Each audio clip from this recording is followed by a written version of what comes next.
Guys, those are on the line. I want to just take a little different approach to this tonight. As you know, I practiced medicine for more than 35 years, so I've had some quality conversations through the years with patients, and I want to just say something and how this could relate to internet marketing. Somebody told me once that if you're going to market, you have to imagine what it would be like if you were a fisherman and you wanted to catch fish.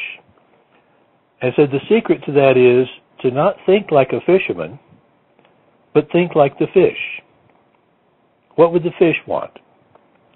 So I want to relate this to you tonight in my experience of practicing medicine. And I want to start off by relating it to an individual as a patient who has a problem. And the prospects who come to you looking for a way to improve their lives, improve their financial situation, they come to you with a problem. They come to you with pain. So let me just say at first, the person who comes to you seeking help has already had a quality conversation before he ever gets to you. I'm going to say he tonight. I apologize to the women online, but it saves me some breath from saying he or she every time. But let's just say for a moment that this prospect, let's relate it to being a patient. And let's say that you're the patient. And let's say that you've had a severe headache for like the past 3 months, and it's not getting better. And you've talked to several people. You've asked your family, your friends, maybe your pharmacist, and whoever you could find. Maybe you've read some stuff about it. How are you going to find a doctor to treat your headache? How would you go about finding somebody to help you solve your problem?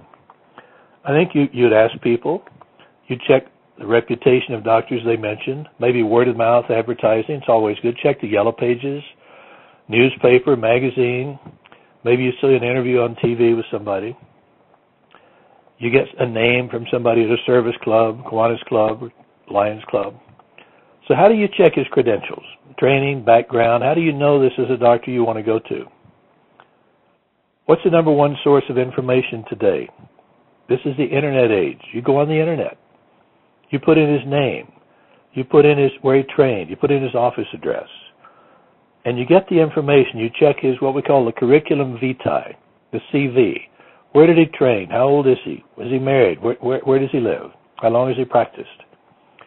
And then you very likely go to his website, or several websites of several doctors.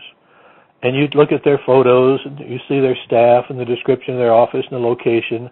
They may have statements there, results. Maybe they've done more than 5,000 procedures of something you want. Maybe he's treated more than 5,000 people with severe headaches.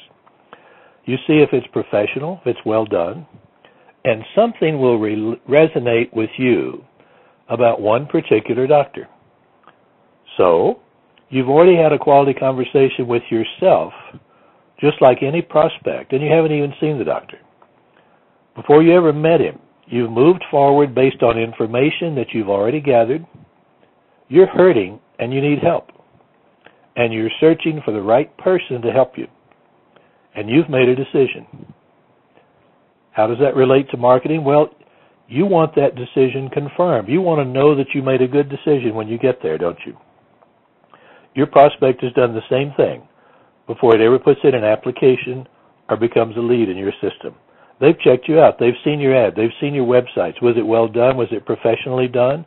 If it's a Carbon Copy Pro website, you better believe it is.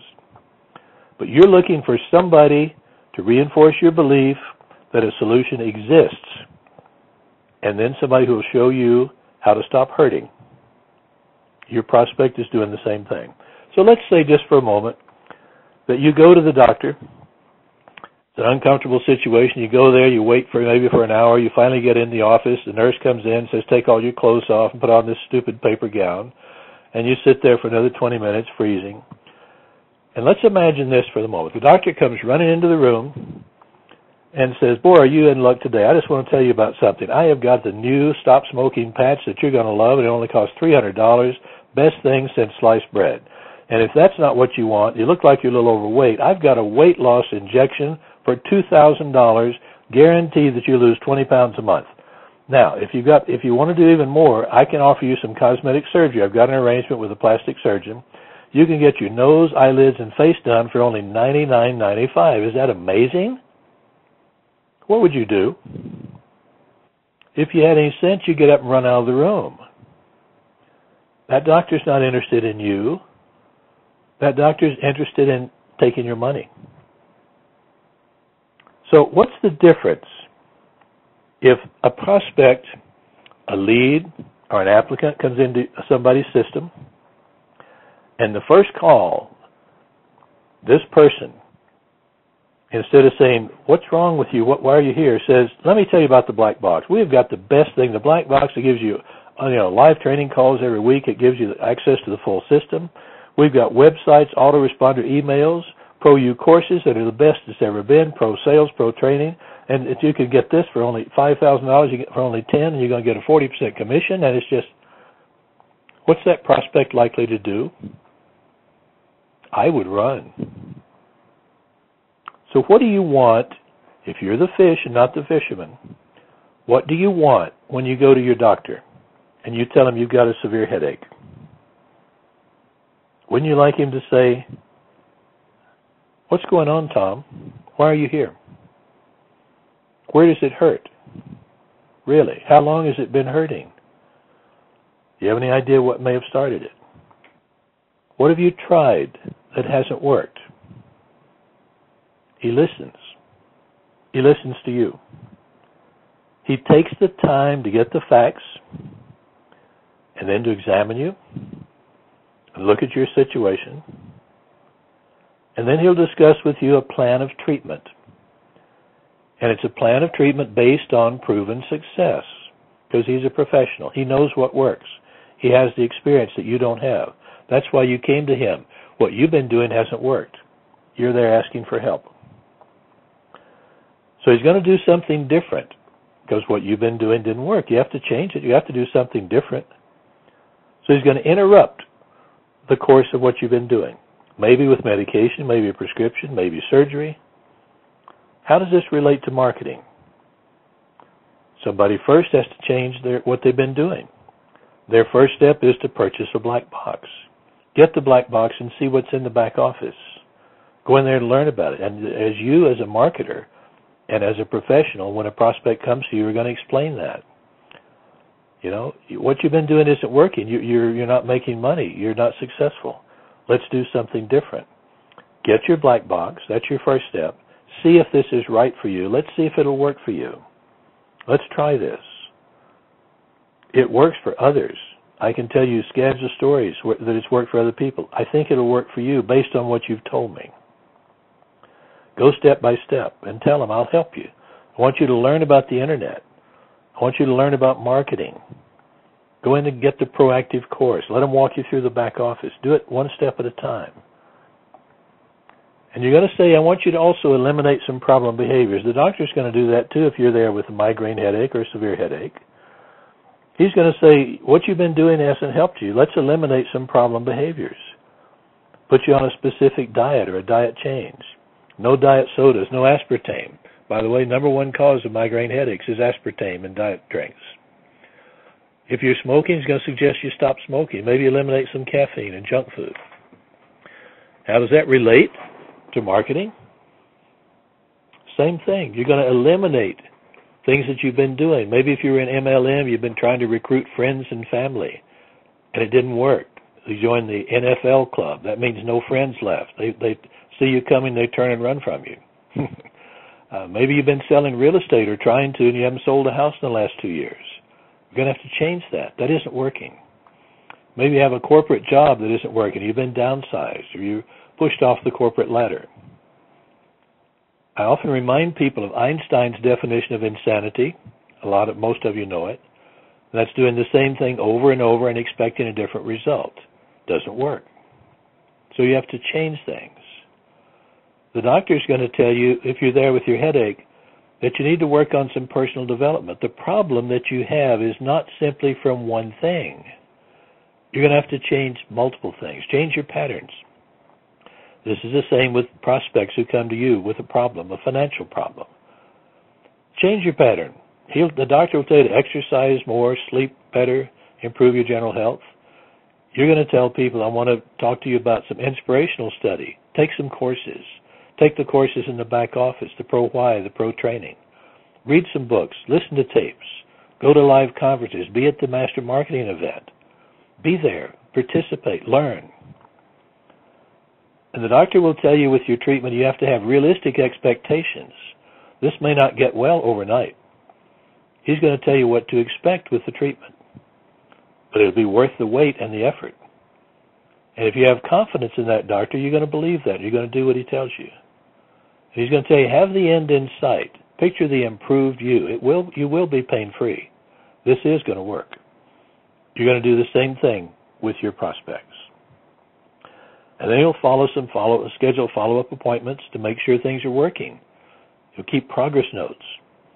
And he's going to tweak the treatment plan. If the dosage needs adjusting, it's not quite working as well as you want, you'll do the same thing with your prospects.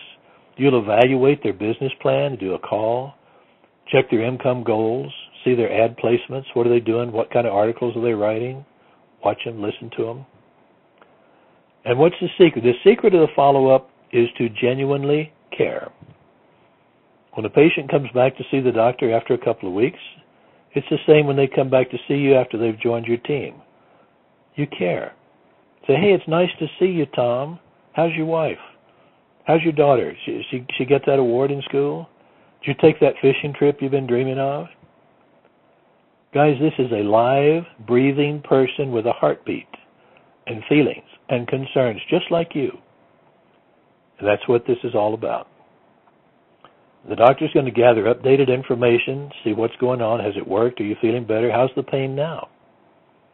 You'll do the same thing with your prospects. You check their websites. Check their back office progress. See what are their results with leads and applicants and members? Are they making any money? And you'll prescribe based on their current progress and results what they need to do next. And remember, you are the expert in your field. And if you're not, then become one. Study more. Go to the meetings. Attend the trainings and the conferences. You have a major responsibility here to help other people. And by the way, that's how you make money. You make money by helping people. Just like a doctor practices medicine, makes a very good living by helping people. And you have that same opportunity. You also have marketing partners to assist you at the beginning, and that's very important. You have somebody to turn to. If you don't have all the answers, it's no problem to say, you know what, I'm not sure about that situation. I think it's changed recently. Let's do this. Let me double check this first and get back to you. Are you going to be available around 3 o'clock? Can I call you then? So as a Pro member and affiliate, you are not responsible for curing a person's ills. Pro does that. Pro has the system and the training already proven. We know it works. We prove it every day. Now, a doctor's job is to discover what problem a patient has, his symptoms, his pain, and introduce him to a proven solution, whether that's medication, surgery, or particular treatment. The doctor is often the go-between between the problem and the solution. His job is not to go home with the patient and force him to take the pills or exercise or change his eating habits. It's to advise. And the person who wants his pain relieved is responsible for taking those actions, just as your new members are responsible for taking the actions you outlined for them. I had a good friend as a doctor once had a little plaque on his wall and it said, I am responsible for your treatment. I am not responsible for your illness. That's going to be the case, too, when you have conversations with people.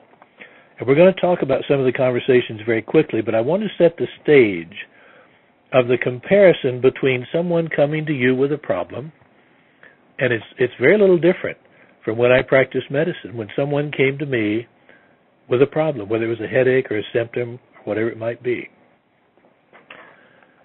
So let's talk about the conversation itself now. I want to give you a few little cues to look for. One is that the way the human mind works, each of us has a preferred communication system, and everybody's a little different. Some of us are very visual. I happen to be one of those. I love to read things. I love to see things. In my conversation, you'll hear me often say, I see. Oh, I get that. Yeah, I get the picture. Or I'll ask people, can you imagine such and such? That's a visualization. You get the picture? Can you see how this would work for you? That's visual. When you're speaking with people, if you just make some little notes, they'll give you these clues as to their preferred communication system. They'll use these terms that have to do with sight if they're a visual person. And when you deal with them, you can communicate the same way. You can ask, can you imagine this? You get the picture? Can you see how this would work for you? Close your eyes and visualize yourself on that vacation, watching your son graduate from college. You're communicating with that person the way that person likes to be communicated with. You're thinking like the fish. If a person is auditory, they like hearing things. They like to be told things. They like to listen. And they'll use in their language things to say, I hear you. Sounds like works for me. Well, that rings true with me. Can you hear the alarm sounding when that happens? When they say, they'll say, oh, I got the message. Man, that's the voice of freedom. Ask yourself this question. Those are all auditory signals. The third group is somatic, or feeling, or touch. These people communicate primarily through touch and through words that reflect touch. How does it feel to know that this will work for you?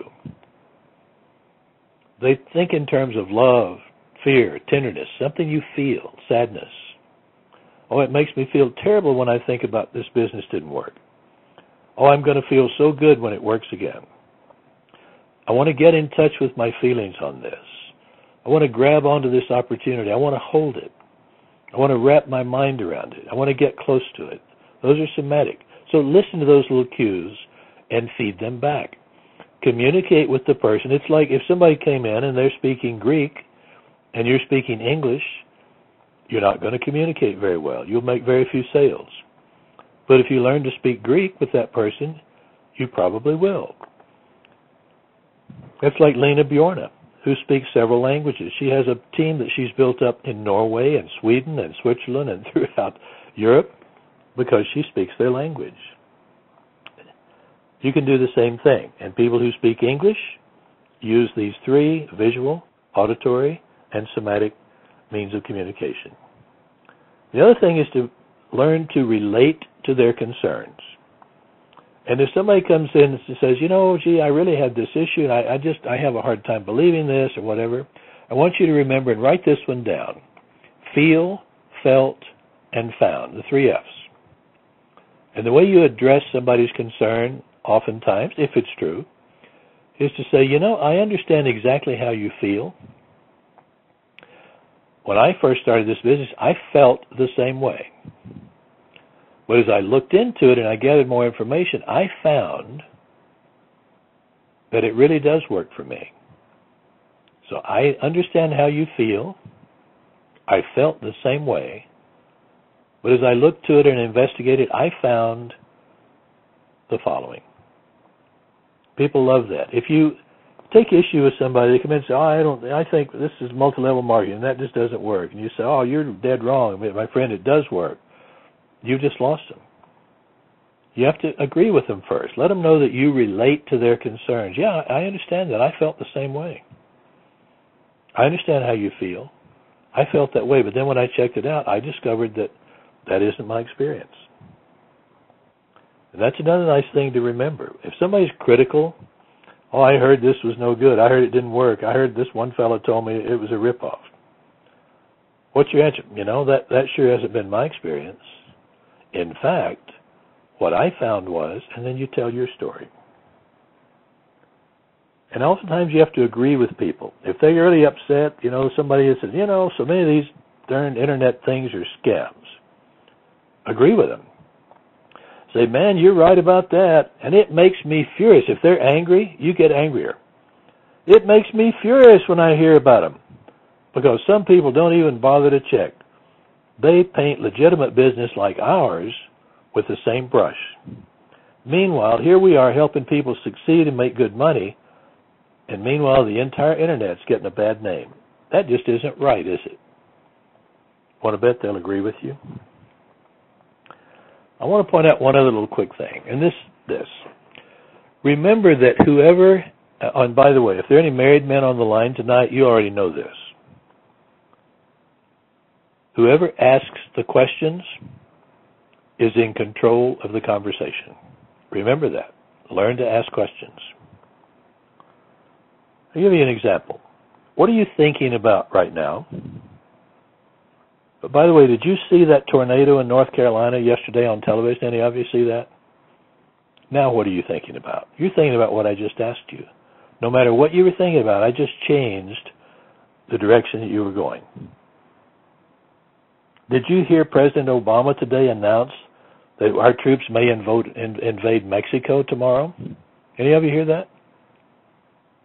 What are you thinking about right now? It's not true. I just said it to change your mind, to change what you were thinking about. So let's go through a quick few examples. Let's say you're speaking with somebody and they say, I don't have any money. So it's a doctor first, talking to his patient. Comes in and says, I don't have any money for pain medication. You prescribe some pain pills for his headache. He says, I don't have any money for pain pills. Your prospect may say, I don't have any money for the black box. That's the solution to his pain, isn't it?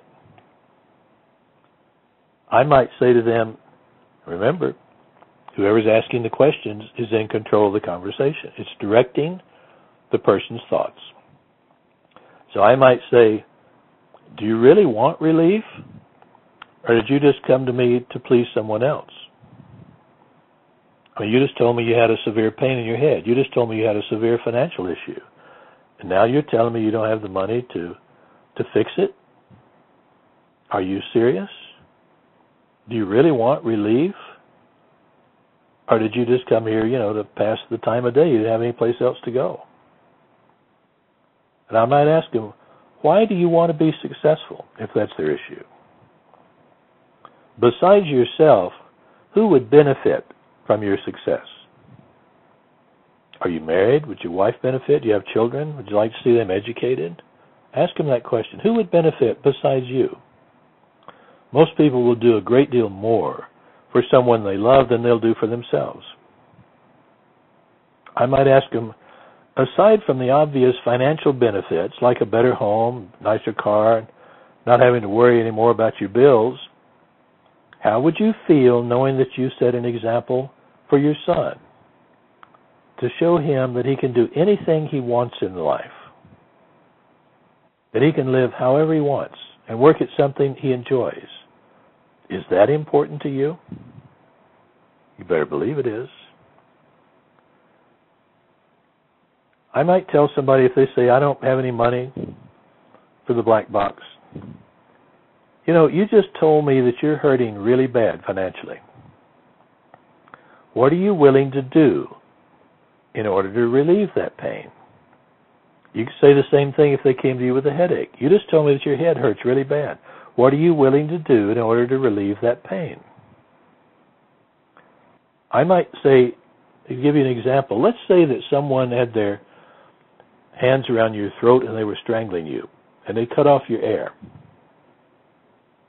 What would you be willing to do to breathe, to get a good deep breath of air? What would you do? The answer is obvious. Anything, whatever it took. I'll do it, whatever it takes. The person who comes to you that's in dire financial straits is being strangled financially. They should be willing to do anything, and I would give them that comparison. Some of you may have heard about something, but I'd like to share it with you. It's called the boiling frog theory. And it's been proven that if you take a frog, a toad, bullfrog, whatever, and you put them in a pan of water at room temperature, the frog will just sit there. And if you gradually raise the temperature of that water, so you put it over a gas flame, and you gradually raise the temperature a teeny little bit every minute or so, that frog will stay in that water until it boils to death. Now, if you take a frog and you drop him down into hot water, he'll jump out, because the change is radical, it's drastic. and he won't tolerate it. And people are the same way. If somebody's in a bad financial situation, it gets a little worse every week, and they're in real estate and they haven't sold a house in 2 months, then it's 3 months, then it's 6 months, then it's 9 months before they sell a house, then it's a year, then it's 2 years. They will sit there until they starve to death, till they go absolutely broke. If they have a business that's failing, they'll stay with it forever until something shocks them out of that. Now, if they suddenly found out one day that real estate's over and they did great the day before, they might change. But in the boiling frog theory, people are all the same. They'll just sit there, and so you have to shock them. You have to point out that things are different. And you have to point out that if you don't change what you're doing, it's financial suicide. I might ask a patient or a person, a prospect, if your doctor told you that you had a terminal illness, but you could get well by taking the right actions in medicine, would you do it? Well, there's only one answer. Of course they would. Well, you do have a terminal illness, financially. And if you don't change what you're doing, you're headed for terminal poverty. Your life literally depends upon the actions you take now, and maybe your family's life too.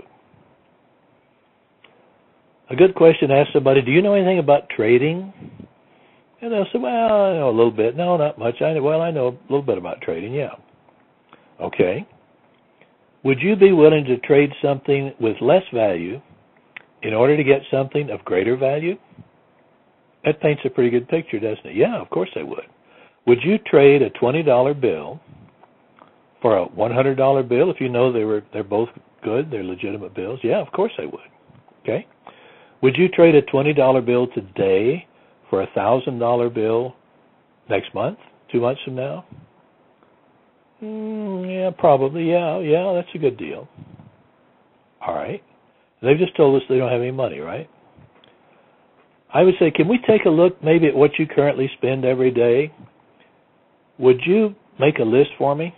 And be sure to include every penny you spend every day. Meals, coffee, cigarettes, alcohol, clothing, TV subscriptions, snacks, transportation costs, everything. They don't know this. They don't keep track of it. Make sure they do. Write out every detail for the past week, okay? And go through that list with them if it's appropriate. I would ask them, what are your hobbies? What do you enjoy doing? Do that early in the conversation. Oh, I love to go fishing. I like camping. I have a computer games. I play golf. I like tennis. I love to travel. I work on sports cars. Okay. I would ask him, would you be willing to take on a temporary second job if you could save enough up to turn your life around for good? And I love it when they say, well, there's no jobs in my area. Really? No, my area is so depressed. I mean, it's just terrible here in Florida, and it's bad all over the country, but especially here in my town. There's just no jobs, no business, okay? I would ask him, then why do you live there? Ask him a question. Well, I have to live here. My kids are in school. My wife's family's here, and I've always lived here. And okay. I'd say, well, what if you discovered a thriving economy in the next town to you?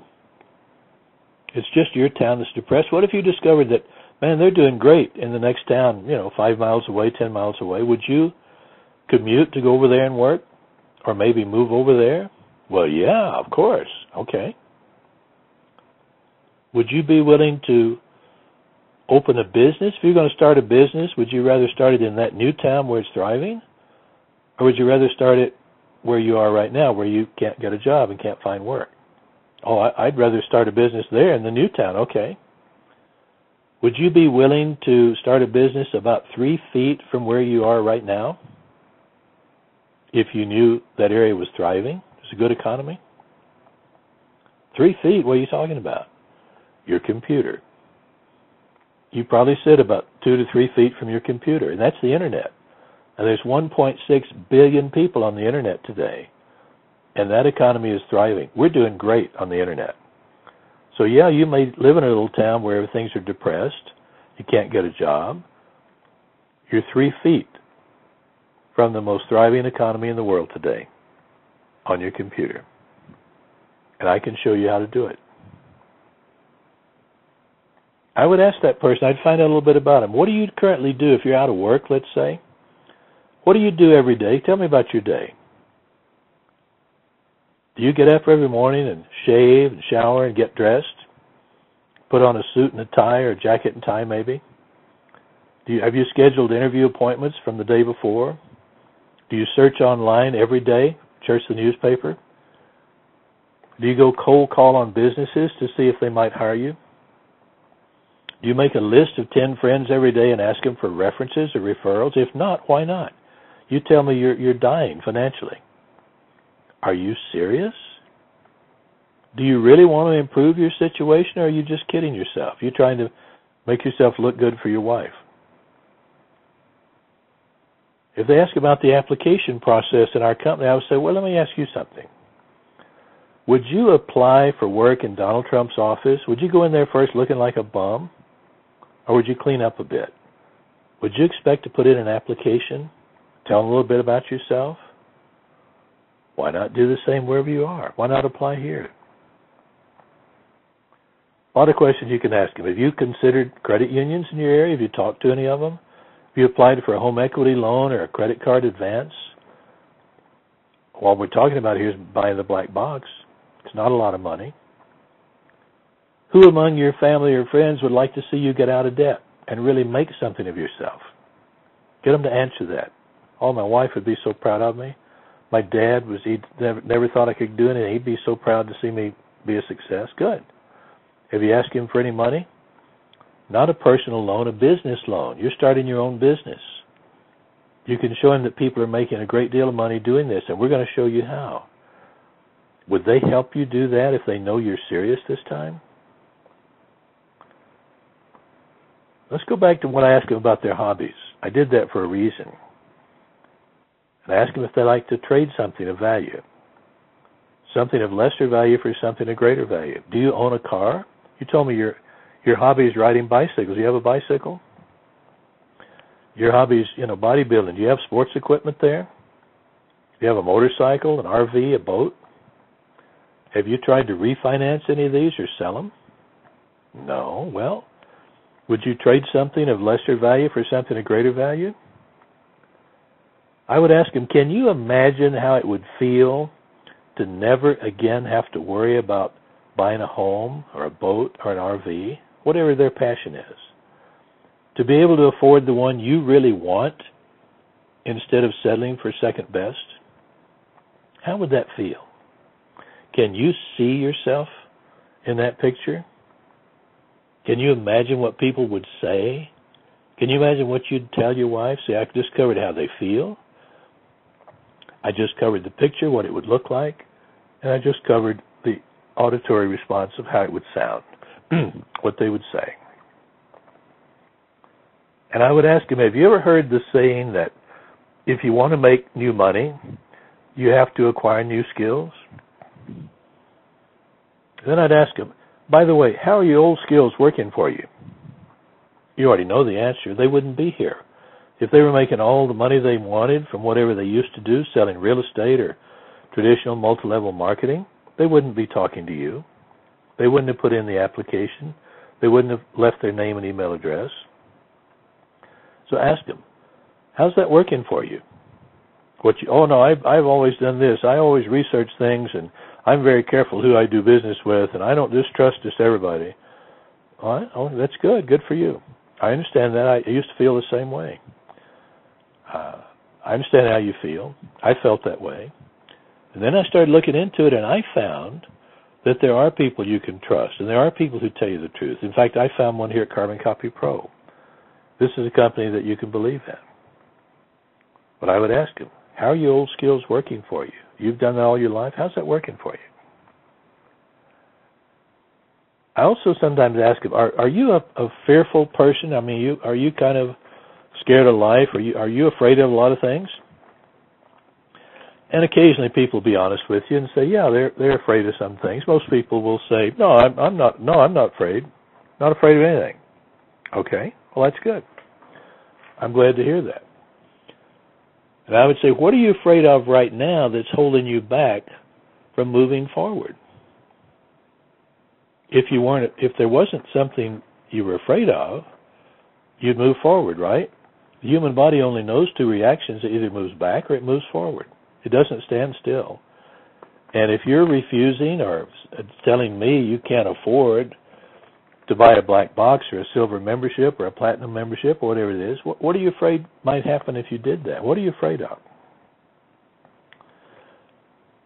What's keeping you from moving forward?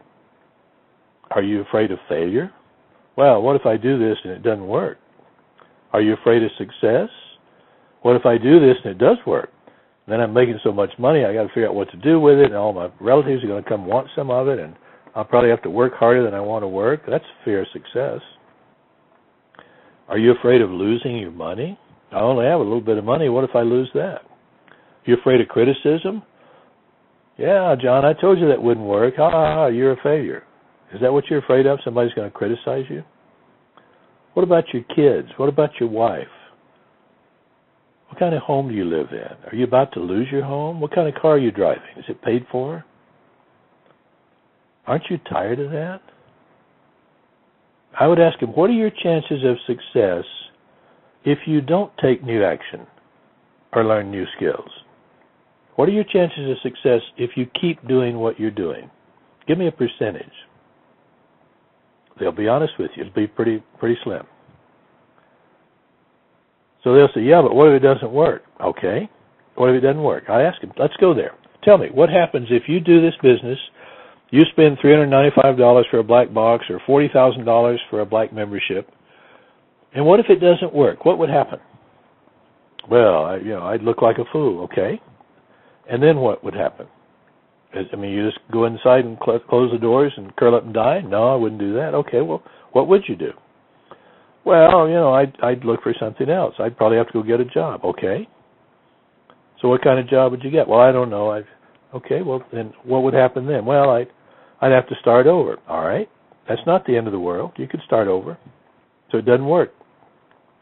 Yeah, but my wife wouldn't believe in me anymore, and she'd be, okay. So could you explain that to her and say you did the best you could, and I don't know why, but you couldn't make it work? Take it all the way. What's the worst thing that could happen if it doesn't work? I love a quote that Dr. Phil sometimes uses, and it's this. Just remember, they can kill you, but they won't eat you. So no matter how bad things seem, if something doesn't work, there's always an option. You can always start over. And then I would say, and I heard Aaron Rashkin say this recently, okay, I have another question for you. What's that? What if it does work? Have you thought about that? Which option feels better? Which option looks better to you? Which option sounds better to you? What if it does work?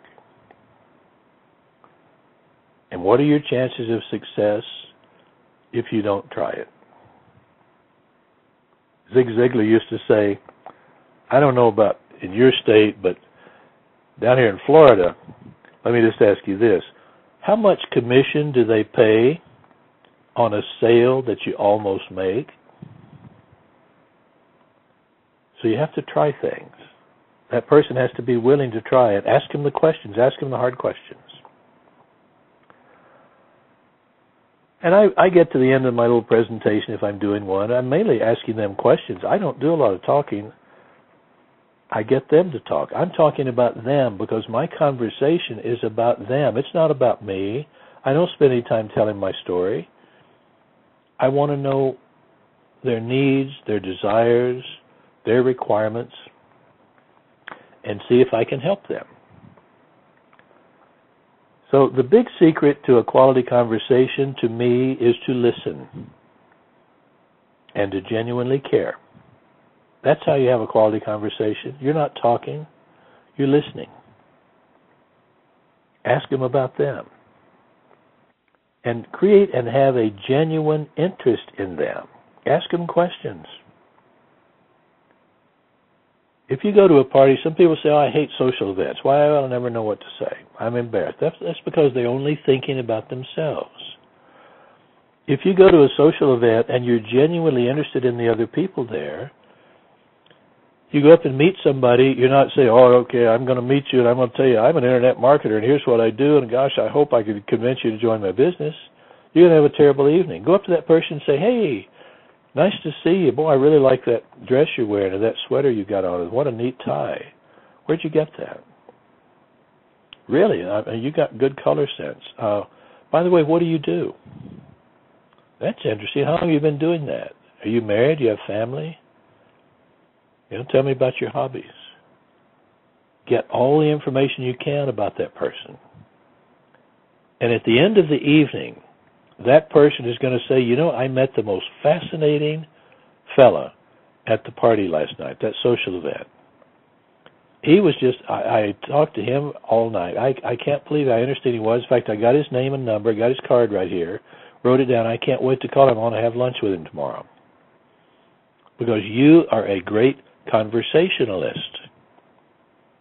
Because you talked about that person's favorite subject, him.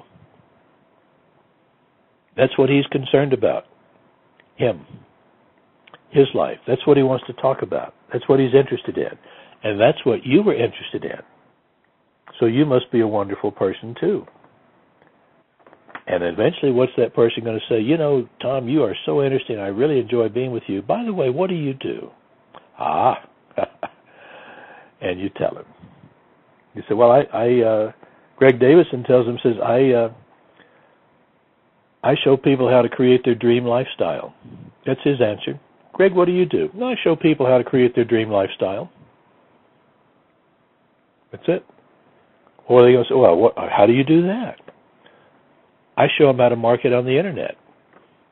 And when you know how to do that, you can create any lifestyle that you care to. But first he finds out about them. So remember also, you know what everybody's favorite word is?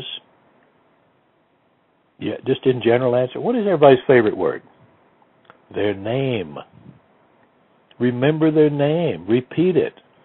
Their name is Tom. Hey, Tom, how you doing? Write it down when you get a minute if you have to. But remember it. Say it several times. And use it.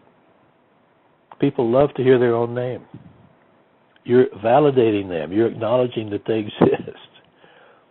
I always comment on people's names. This is genuine. I love names. And especially if it's an unusual name.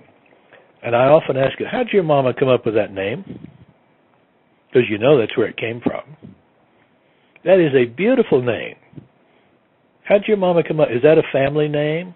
Oh, no, she got it out of the Bible. Oh, she read a story that somebody told her about her. We had an aunt who was named that. Really? That's very interesting. I love that name. Good for her. She had good sense to name you that. And remember, your goal in our business is to assist other people. You're not here to make money. Your goal is, you didn't come into this business, I hope, just to make a bunch of money and turn around and run. If you did, you will make money, but you won't be nearly as satisfied. As far as I'm concerned, my goal is to assist people, and I do that first. And I help them remove their pain. And they pay me really good money for doing that. So, little tips to wrap this up, and then I want to take some questions, is talk about what they want to discuss. People want to talk about themselves. They want to talk about their victories, their joys, their happiness, their pain, their dreams, their goals, not yours. They're not interested in your dreams and your goals. You can have them. That's okay. That's private.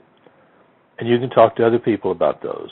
But your prospects are there. They want to talk about their situation and how you can help them. And the other thing to remember is listen and do not interrupt. If they're talking and you interrupt, because it's like saying, well, I don't care what you think. That's not important. Let me tell you what I think. They're trying to tell you about the situation or their life or why they did something or lost their job or why they didn't do something or what they think. Listen. They're going to tell you the key to building a rapport with them so they'll want to do business with you. And think for a moment, who do you do business with? You do business with people whom you know, you like, and you trust. And that's what you want to be for your prospects.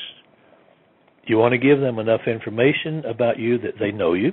That can be done on your website, from your videos, from the articles you write, from your bio.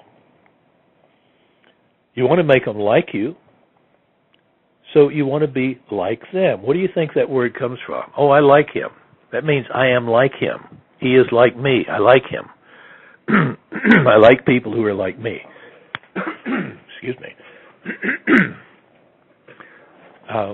We enjoy being around people who are similar to us because they're not a threat. And so we like them because they are like us. So be like this person. Let them know that you have feelings, you have concerns, you've had issues, you've had problems, you've been there, you've walked a similar path to this person, you have something in common, and that you have found a solution that worked for you. You don't know if it'll work for him, you don't know anything about him, but you'd be happy to share it and then give him the information.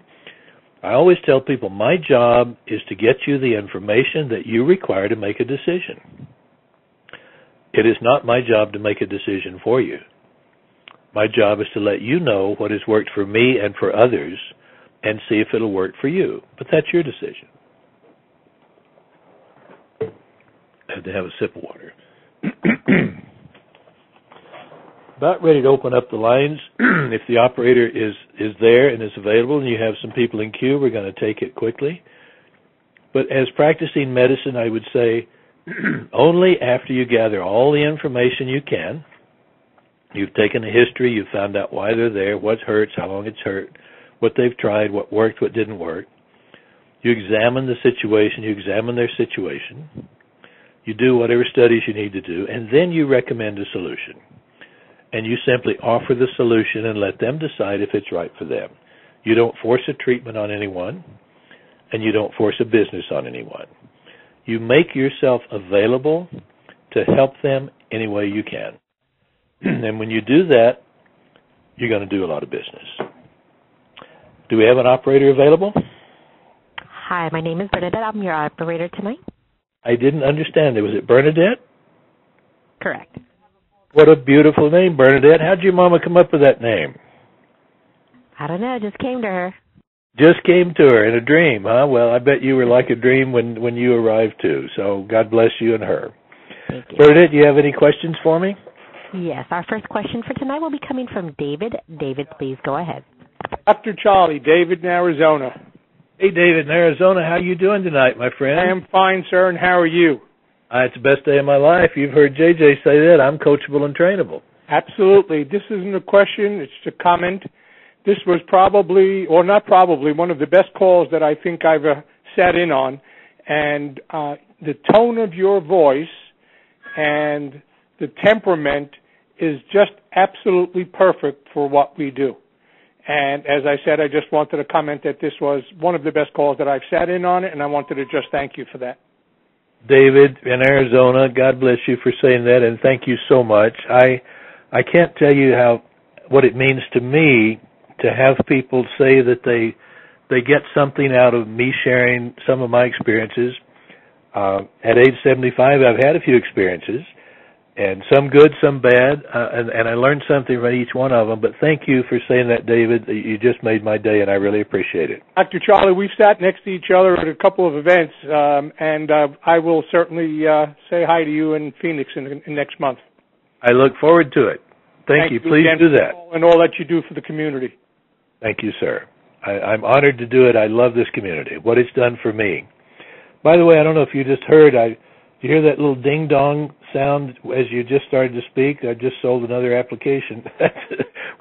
The wonderful part about this business, here I am doing something totally different and making money at the same time, and it's just a thrill. Life is... I can't tell you. One of the things that I have found, David, while you're there, that I love about this business that I was never able to do when I practiced medicine, I had no way to leverage my time. I often thought about it because I was very good at what I did. I went to the best hospitals and the best surgeons in the world to train because I was determined to be, as good as I could possibly be. And I got that good training and I did good work, And I often thought, because I was very busy, and I often thought, what a shame that I can't share this knowledge with more people and more patients than just one at a time. And so I did some teaching along the way, and I trained young surgeons so that they could go out and benefit from my experience too. And the rest of the story, I retired and so forth, and then lost everything I had in the real estate market because that wasn't my area of expertise. But I've come back into this, and the beauty is now when you learn something and when you get good at something and it works for you, you can leverage your time. The Internet allows you to do that, and Carbon Copy Pro has allowed me to do that, and I'm just thrilled to be able to do so. And you'll be able to do it for a long time, Dr. Charlie, and just letting you know that I'm 3 weeks in yesterday of a total knee replacement. All right. Well, God bless you, and good luck with that one. Thank you very much, and I look forward to seeing you in person. Thank you, David. I look forward to it as well. Operator, you have another question? Okay, currently there are no questions in the queue. What a great call. This was probably one of the best calls I've ever sat in on. Thank you so much for saying that. And any of you who are there, we're almost to the top of the hour, and I know it's late and everybody's tired. I am too. And as JJ said in his email this morning, I'm not sitting here in my bunny slippers, but I am sitting here in my fuzzy slippers. And it's another beauty of what we do with Internet marketing. My commute now is from my bedroom down the hall to my office, and I make that commute in a pair of shorts and slippers every day. And it's just a wonderful thing that we have an opportunity to do. So I hope each of you really values the opportunity that you have at hand and takes full advantage of it. If I can ever help any of you, please reach out to me. And just remember the one thing, ask people questions, genuinely care about them. You want to know their pain, how you can help them with it, and listen to them because they're important just as you are. And God bless each of you, and I will call this a wrap, and we'll see you on the call tomorrow morning with JJ. God bless each and every one. Good night.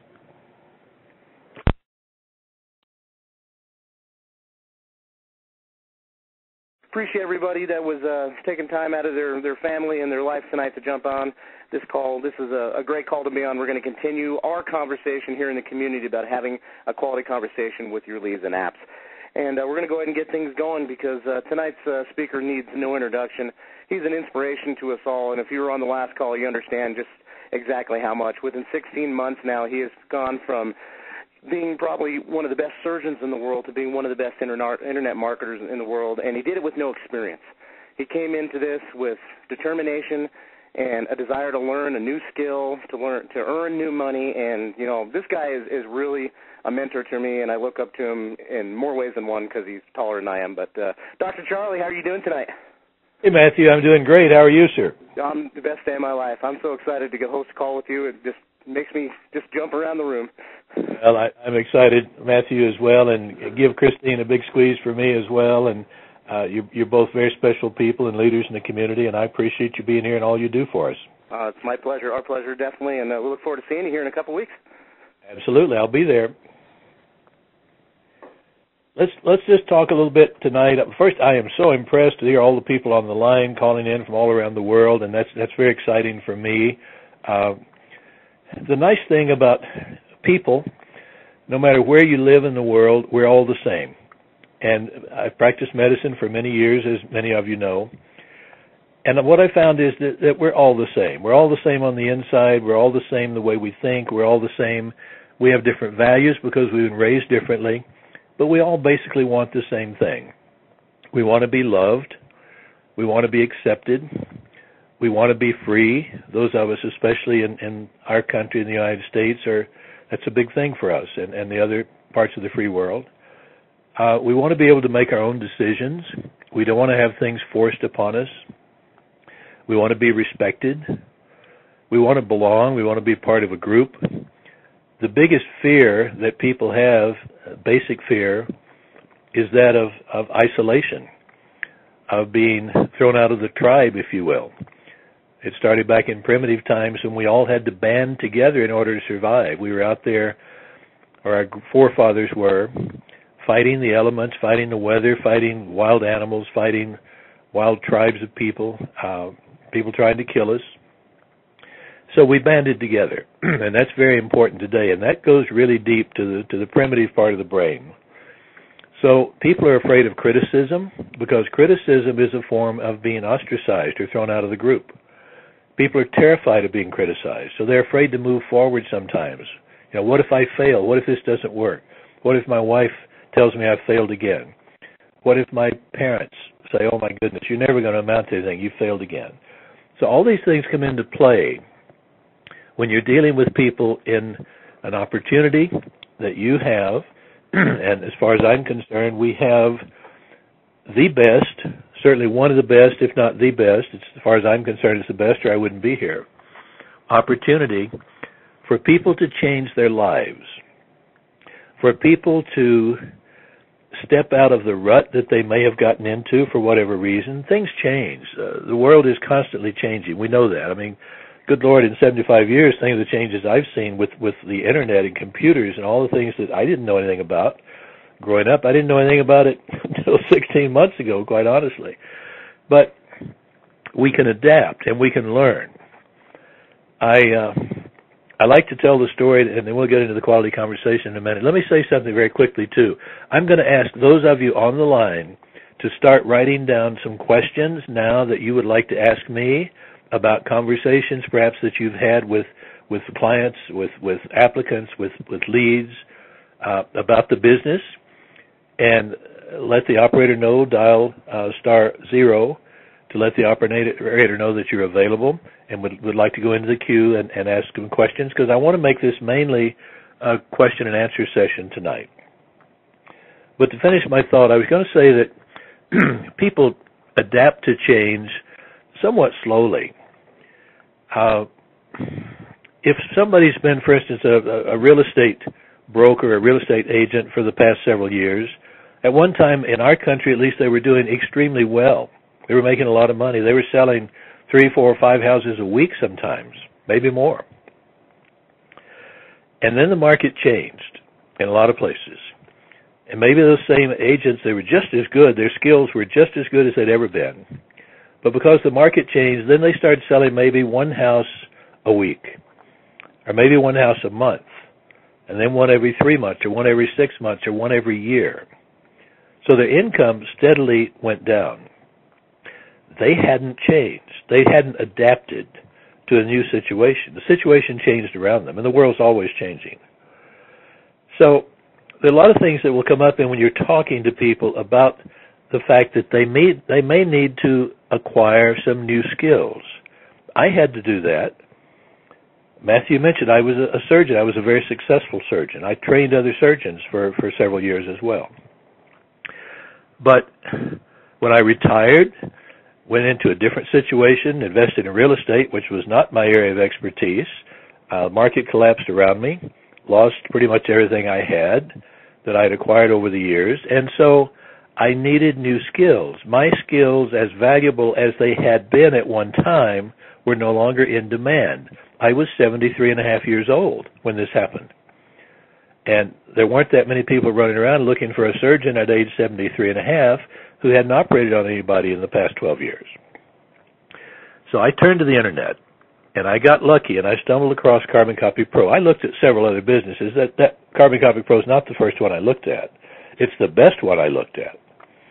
And when I saw what it was, and I saw what was happening, I saw what other people were doing, I decided that I could do that too. But I had to acquire a new set of skills.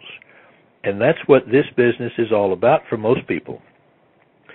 Many of you on the line perhaps know exactly what I'm talking about. Some of you were automobile dealers. Some of you were bus drivers. Some are mechanics. Some are school teachers. Some are nurses. Some whatever. Other physicians. But the old skills, just ask yourself and remember to ask your client, if you will, or your prospect or your prospective member, I like to think of them as being, my future members when I talk to them. How are your old skills working for you?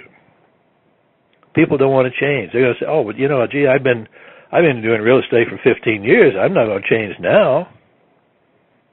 Why not? How are your old skills working for you? Are they delivering? Are you getting what you want from the work that you're doing, from the effort that you're putting in? If not, you might want to think about changing. I want to tell just a little quick story. I mentioned it the other night for those who are on the line, but some may not have been. The boiling frog theory. I love this.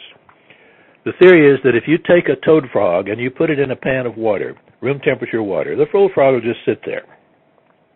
And if you gradually raise the temperature of that water, very slowly, half a degree at a time, over a period of hours, the little frog will just continue to sit there until the water gets so hot that it will literally boil that frog to death.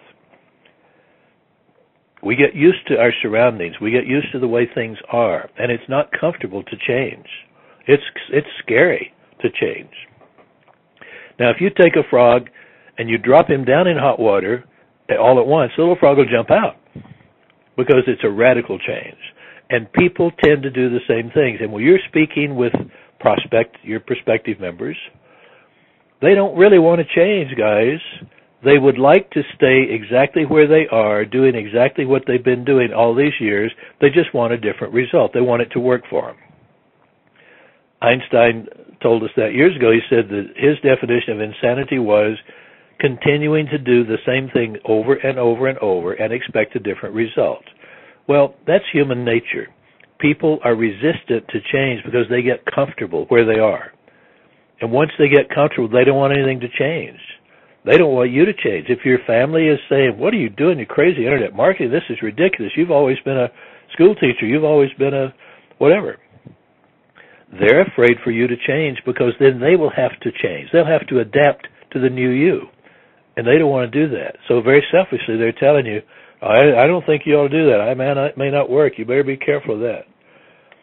So you kind of understand what's the reason behind a lot of things that people say to you in your conversations. I was talking with a man the other day, and he said it's kind of almost amusing when I look back at it. It was certainly not amusing to him, but he said, I'm just in a terrible situation. He said, I'm out of work. I've been out of work for 6 months. My wife's working a job that she despises, but she has to for us to survive. We have kids. We need to feed and take care of and clothe. And he said, it's a terrible situation. I said, well, why don't you get a job? He said, well, there are no jobs in my town. I just told you it's a very depressed area. There's no work here. I mean, I've looked. I tried. I've talked to people. I didn't go into detail about how hard he had tried, but I accept that you've tried. I said, let me ask you something. What if you discovered that there was a town about 10 miles up the road where the economy was just great? It was booming. And everything that people started in that town, they started a new business, man, it works. There are jobs galore. Would you consider moving to that other town? He said, well, yeah, I'd kind of hate to move. My wife's family's here. My kids are in school. They've got their friends here. I hate to uproot them. I said, all right. I said, well, would you consider commuting maybe to drive that 10 miles in the morning and back home in the evening if you could go over there and get a good job? He said, yeah, I would do that, sure. I said, if you were going to start a new business, would you think it would be wiser to start it where you are in the town you're in right now? Or would you go look for the economy that's booming and want to start the new business there? He said, well, that's a no-brainer. I want to go start the business where the economy's booming. I said, all right. Would you be willing to move 3 feet if you found that there was an economy 3 feet away from you that's just absolutely booming? He said, I don't understand what you're saying. He said, what are you talking about? I said, your computer. Most people sit about 3 feet from their computer when they're working, and your computer is connected to the Internet. And the Internet has 1.6 billion people online pretty much every day, and many of them are searching for what I do and what I'm introducing you to. Many of those people are searching for a way to be autonomous, to make their own decisions, to work for themselves, to get out of a job that they don't like, or they're not good at, or they never enjoyed it, or they have a boss they don't, whatever their reason. and they want a good income. They want to support themselves and their families. They want to be loved. They want security. They want to feel safe. They want all the same things that you and I want. We're all the same, guys. If you want something, that's what they want. Think about it. At the core values. So I said, you can get into an internet business, and ours is booming, and the economy on the internet is booming. There is no recession on the internet. And you don't have to leave that little town you're in. You don't have to leave your wife's family, or your kids don't have to leave their friends. You can do it from home and run a business right there. But you are going to have to acquire some new skills. People don't get born with a keyboard in their hand and a mouse. They may in the future, the way things are going, but right now it doesn't seem to be happening. You have to learn that. I had to learn that. I wasn't born as a surgeon. I wasn't born understanding medicine and the human body. I went out and learned that because I wanted to improve myself. I wanted to acquire the skills that would enable me to help people. And I knew that I had to learn how to do things that many of them did not know how to do so that I could help them. And I helped a great many people through the years. And you know what? I made a very good living doing that because my skills were valuable. And I was rewarded for that. And my skills today as an internet marketer are equally valuable. And I continue to help people improve their lives and live better and be happier and achieve their dreams because of the skills I acquired with Carbon Copy Pro. Now, if I talk to somebody, I tell them up front, don't expect me to be neutral on this, guys, because I'm not. I am very enthusiastic about Carbon Copy Pro because it saved me financially, and it taught me the skills that I need. Excuse me, JJ, if you're listening, that I require. We don't use the word need in our conversation much. It taught me the skills that I require to be successful, to do this well. And just like when I was a surgeon, if I did my job well, then I knew I had a very, very good chance of helping the person that I was working with. And if I acquire the skills from Carbon Copy Pro and I learn them well, then I have a far better chance of helping the next lead that comes into my system or the next applicant who applies to be a part of my system because I know what I'm doing. And I can show them how to do what I'm doing. And if they do what I do, they're going to get the same results that I get. It's that simple. So I can say a lot more about personality types and conversations, and I'll be happy to do that. I'm just glancing at the time. Well, I've got a couple of minutes. Let's do that.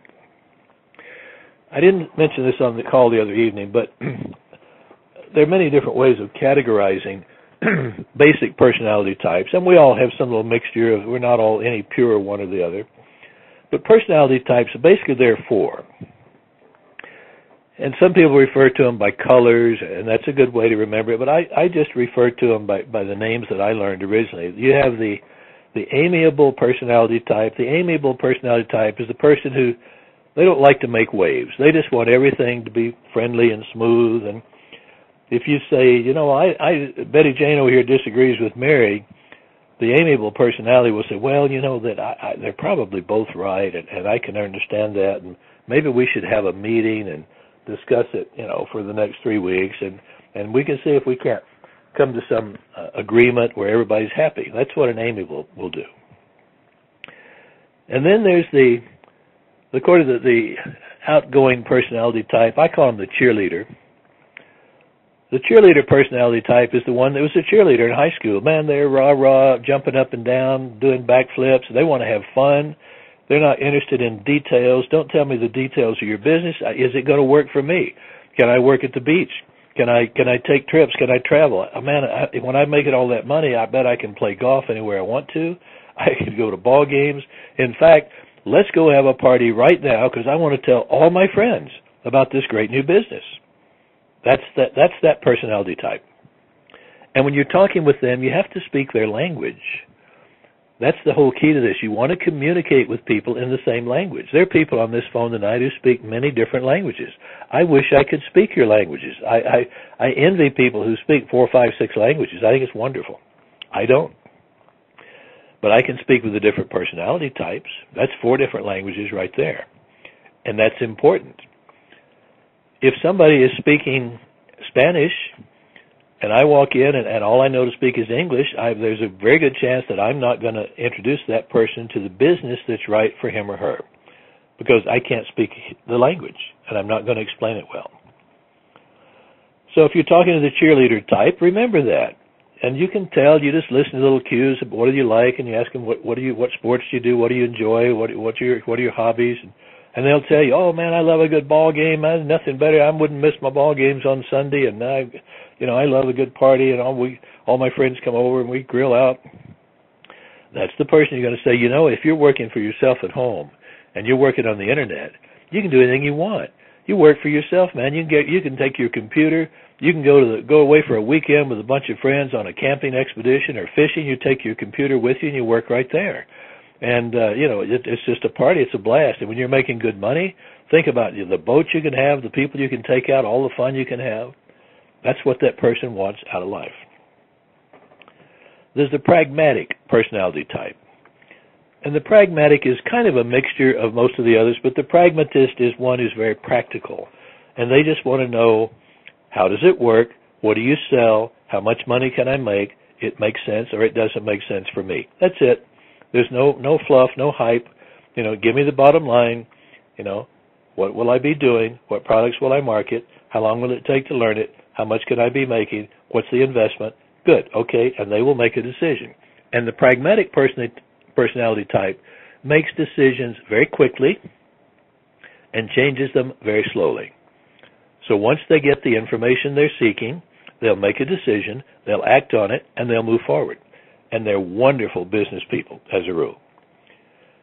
And then there is by the way, the amiable, as I told you, has a real hard time making a decision because they have to please everybody in the world.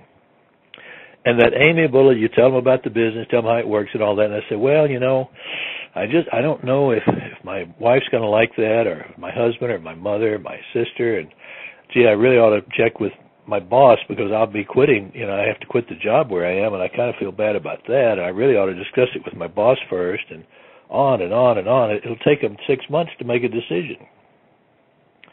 So you kind of need to talk their language, and you would talk to them in terms of, this could be very good for your family. I think they would really appreciate the effort that you're making, and you can make them very happy in the process if you're doing something that you're good at, and you can show them how they can be good at it. That's kind of the approach. Now here comes my least favorite type personality to deal with, and it's the analytical. The analytical personality, but I'm going to tell you a little secret to communicating with the analytical. The analytical personality type asks questions and questions and questions, and you can answer until you are blue in the face, and it's not enough. Somebody once said if an analytical personality type goes to a seminar, a week-long seminar, on the different molecules of helium gas in the atmosphere on the moon, and they spend a week learning about that, at the end of the seminar, they will come out and say, I just had a few more questions about that. If I could just get a little bit more information about that, then I could make a decision. And that's their personality type. You cannot answer enough of their questions for them. But let me tell you something. The analytical communicates through questions. So here's how you deal with them. It took me a long time to figure this out. You ask them questions. You do not answer their questions. You ask them questions. If you have an analytical on the phone and you have an appointment to set up to talk with them, I suggest you write down 15 questions to ask them before you pick up the phone to call them. And it really doesn't much matter what the questions are. You can call and say, well, have you had a chance to review the website that I sent you, the CarbonCopyPro.com website? Oh, yes, I looked at it. I have some questions about that. So, well, that's fine. That's what I'm here for. I certainly want to give you the information that you require to make a decision.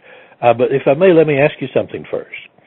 Did you get a chance to watch the DVD there, the Inside Out 2 DVD with Jay kind of wandering around New York? So, yes, I did. I did watch that.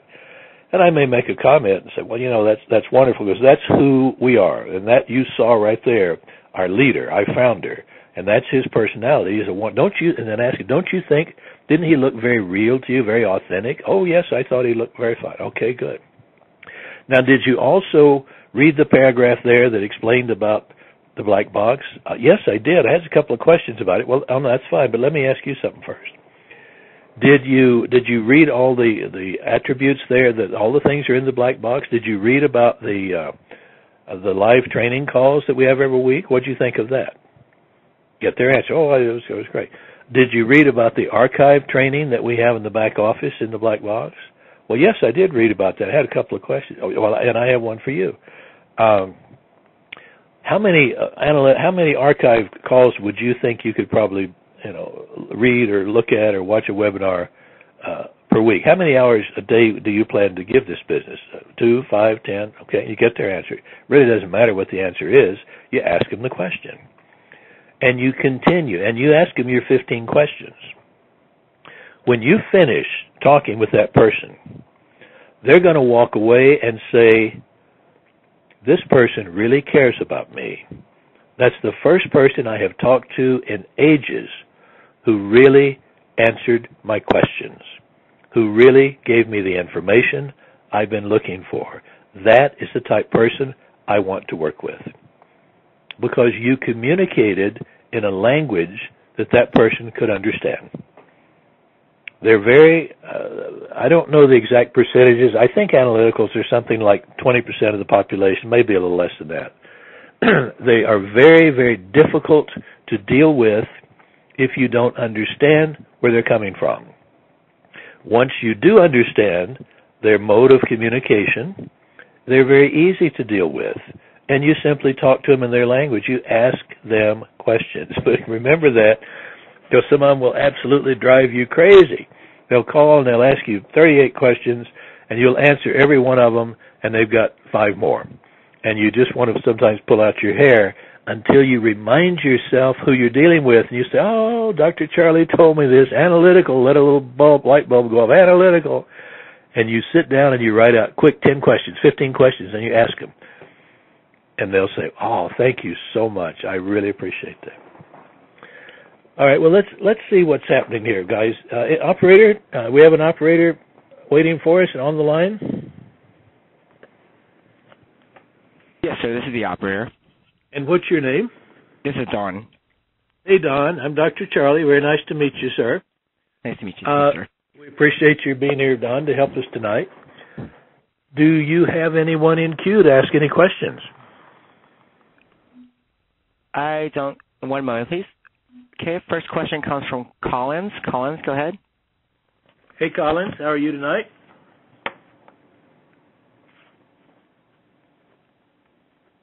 Are you there, Collins?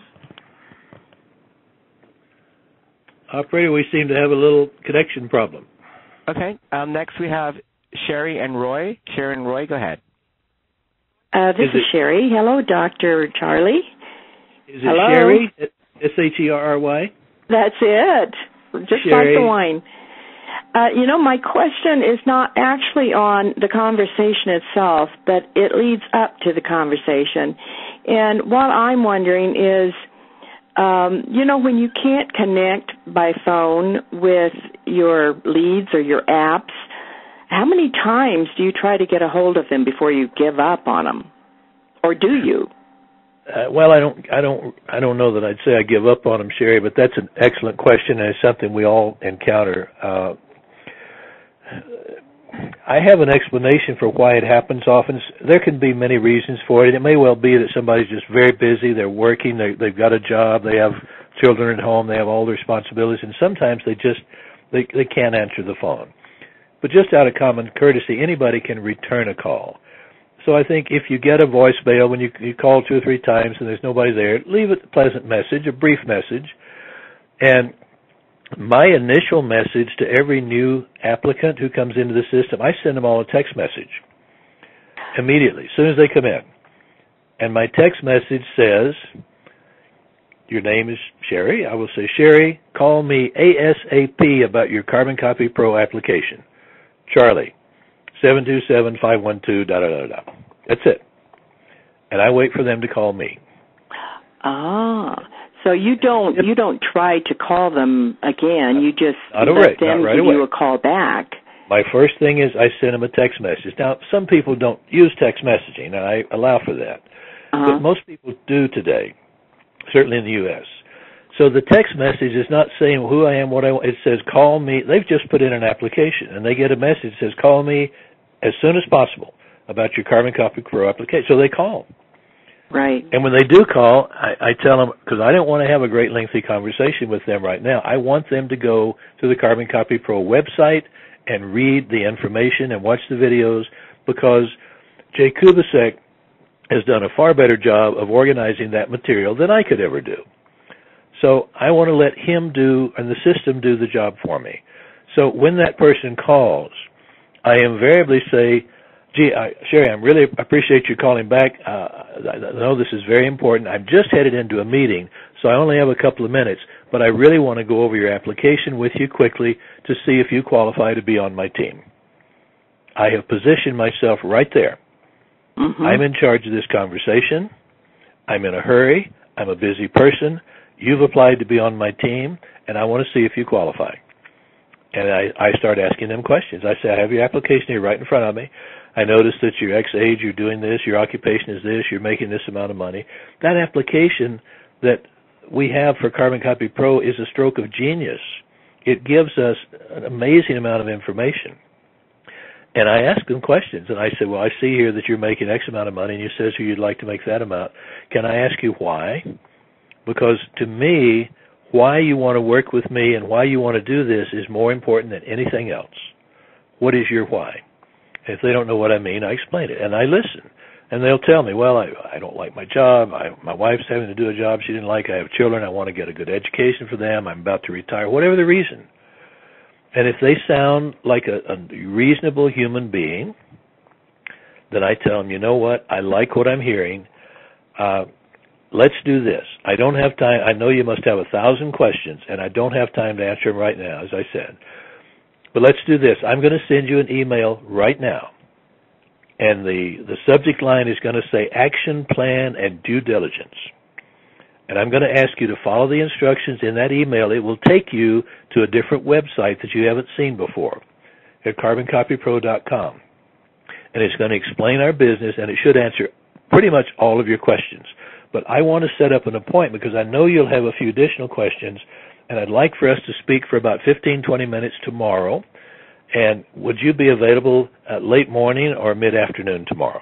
And boom, I set an appointment. If they start asking me questions, I don't want to answer them. So I've already covered it. Gee, I wish I could, but I told you I'm going into a meeting. I don't have time to answer it right now. But follow the instructions in the email, and we'll speak tomorrow, and I will see that you get all your questions answered. Fair enough? I always get the same answer. Fair enough. Thank you so much. It was nice speaking with you. We'll speak at 11 a.m. tomorrow. Boom. I sent them the email. The next day when I speak with them, they already have all the information. They've already been through that website, and my email that I send them gives them detailed instructions, what to look for, what to watch, what video to watch, what to read about the black box. And the end of my email says, and I will speak with you tomorrow after you've purchased your black box. Aha, okay. That's it. So they go in there, and the website does the marketing for me. And about a third of the people that I call back the next day for appointments have already purchased their black box. And the ones who haven't have a reason. Many of them have heard that they can get a discount on it from somebody else's website, and they want a discount. And that's fine. I'm happy to give them a discount, depending on their situation. So I let the system do that part of the communicating for me because it's better at it than I could ever be. So that's what I do initially. Now, the person that I call and they're not there and I leave a voicemail, and I go ahead then and I send them the same email, and I will say in the email, I attempted to call you. I'm sorry, we missed connections, and I left you a voicemail, but here's what I don't want to waste any time. Here's what I'd like you to do. And I give them the same instructions to go through and watch the carboncopypro.com website. Your leads also? You treat your leads like that also, or just your app? That's just for applicants. Yeah. That's just for applicants. Right. So, and if they don't call me back, and if I attempt to call them again, and they're just seems like they're avoiding me, make sure I don't have a wrong number. Mm-hmm. Then about the third message, I call and I say, this is Dr. Charlie again, and I'm not going to be calling you again. I just want you to know, but I am here to help you, and I would like to answer your questions to see if this is right for you or not. It's been very good for me and for my family. And if you have an interest, I will wait for you to contact me. Boom, that's it. And that's the last time I call them. Oh, good. And if they don't call me again, then they're not interested, and for whatever reason. And many times they have their reasons, or they're afraid, or somebody in the family's telling them, you're stupid, you can't do this. What are you thinking? You just spent X amount of dollars. So I don't know what's going on in their lives, and I don't pressure them, and I don't chase people. I let them know that, guys, it's like you were standing on a street corner handing out $100 bills. Anybody got sense enough to come up and take one is going to be real glad they did. But you're not going to chase people down if they don't, because you have something very, very valuable. And I think positioning and understanding that is the key to the beginning of your conversation. You got to realize you've got the best thing here since sliced bread. And if they have sense enough to recognize it, they better come seek you out. And you're kind to them, you're nice to them, and you make that clear. But don't chase them. Good. You've answered my question. Thank you very much. And here's Roy. It was an excellent question, Sherry. I appreciate you asking it. Thank you. Do we have another question, operator? Yeah, this is Roy. I'm on here. Very briefly, a quick statement. I'm getting a couple of hang-ups, and what I've done is just send them an email and said, sorry, we were disconnected, and kind of let it go at that. But my one question that comes up is, how do you handle when you call and they come back and say, oh, that's one of those computer scam things? How do you handle that one? Let me address the first thing that you mentioned first, and that's, whether it's a hang-up, somebody's that rude that just I'd walk away from that one. We're not trying to sell everybody in the world or get everybody in the world on our team. We throw it out there and make the offer, and if they're interested, that's fine. And if they're not, that's fine. You move on. Don't take it personally. My wife will shoot me for telling this, but my wife's never done calls for me, and she's a very good salesperson, but she didn't want to do it, and for a lot of reasons. And so one day she came in after I've been doing this for, maybe 3 months or so, and I was sitting here struggling with something new I was trying to learn and having a problem getting it on the computer. And she could see that I was struggling, and I had a list of people to call, leads to call that day. And she saw my list, and she said, you know what? You are working so hard. She said, okay, let me help you with this. I will call these leads just this one time, okay, just today. I said, oh, bless your heart. I really appreciate that. So she went into the other room, took the phone. She came back in about 3 minutes, and she said, what kind of business have you gotten us involved in? I said, and she was kind of laughing.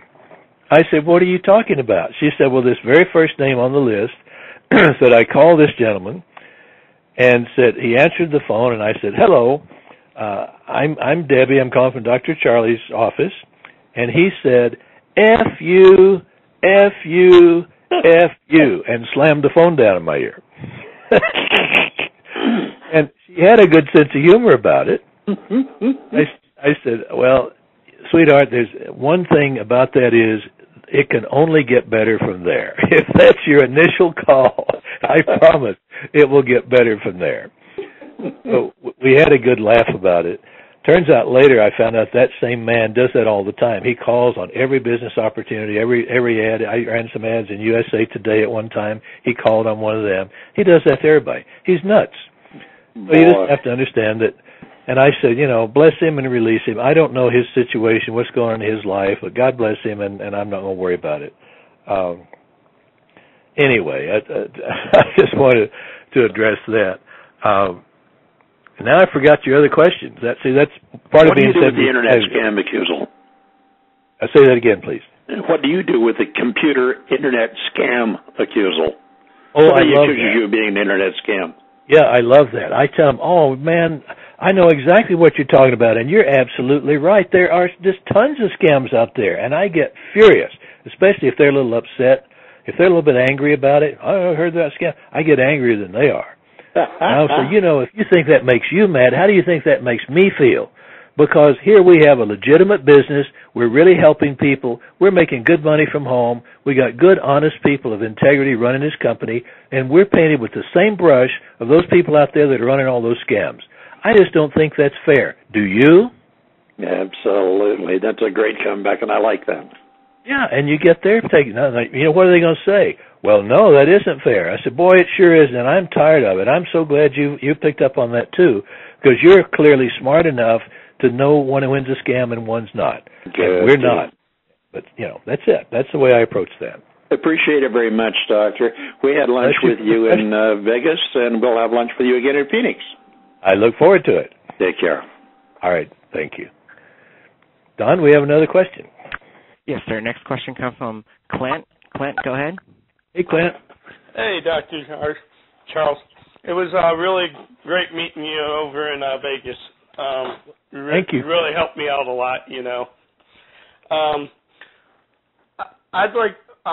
I want to ask you one question about what do you do when the wife is skeptical? I had a guy today who was really interested in the business. I sent him on the call. He filled out the application. We did a 3-way follow-up, and he said that to call him today, but he had some objections about the wife thinking that this was a scam. That's a very good question. He was all for it. Yeah. Yeah, that's an excellent question, and that does come up. I've certainly had it as well.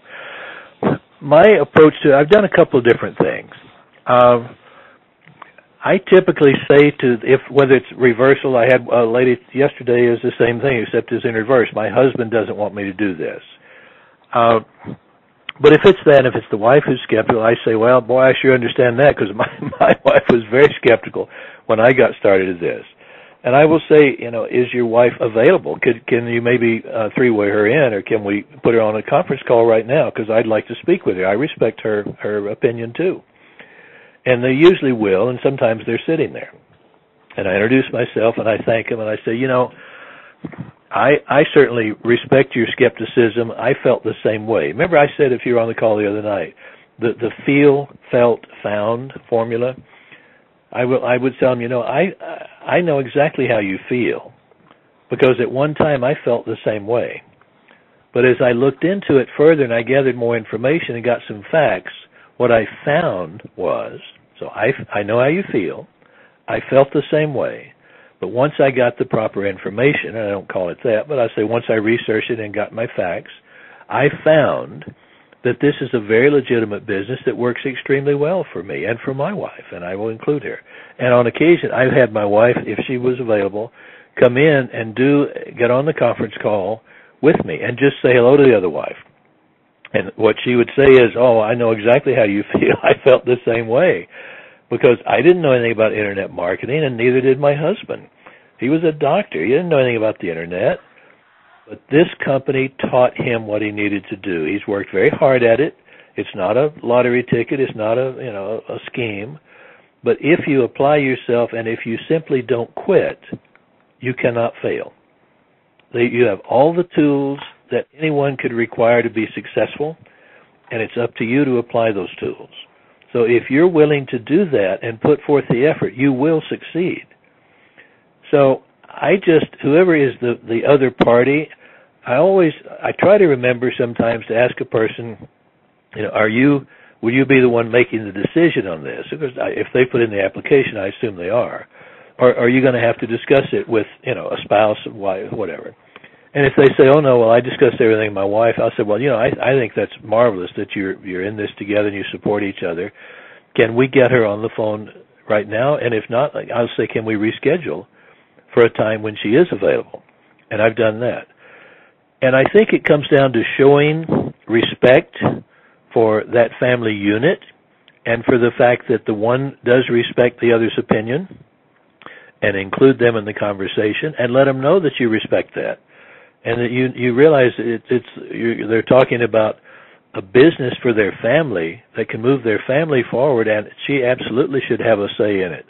And I praise her for doing that. I'll say, I think you're really smart to do that and help look out for your husband's interest. And I think it's wonderful that you'll be there to support him in this business once you two decide to move forward with it. And then let whatever happens, happens. Does that make sense? Yeah, that makes a heck of a lot of sense. I did something similar, but I kind of just said, well, I respect, your decision and all that, and I don't want to cause any rifts between you and your wife.